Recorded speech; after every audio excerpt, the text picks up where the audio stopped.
మీకు తెలుసా, ఏదైనా పెద్ద శబ్దం వినగానే అబ్బా చెవులు తూట్లు పొడుస్తున్నాయి అని అంటాం. అదే దేవాలయంలో గంట శబ్దం వినగానే మనసు శ్రావ్యంగా, ఆధ్యాత్మికంగా సాగుతుంది. ఇందుకు కారణం ఏంటి తెలుసుకుందాం నేటి మహర్షి టాక్స్ లో. నేను మీ ఆర్కే. ధ్వని రెండు రకాలు. ఒకటి, ఒక్కసారి పెద్దగా శబ్దం వచ్చి వినబడి ఆగిపోయేది ధ్వని.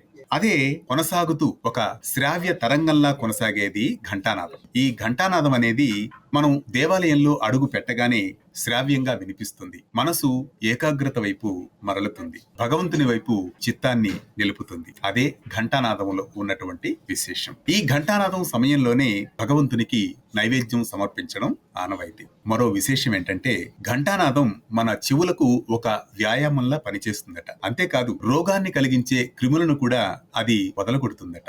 అదే ఘంటానాదంలో ఉన్నటువంటి విశిష్టత. నిన్నటి మేధస్సు నేటి ప్రేరణతో కొనసాగే మరిన్ని అంశాల కోసం ఫాలో కండి మహర్షి టాక్స్.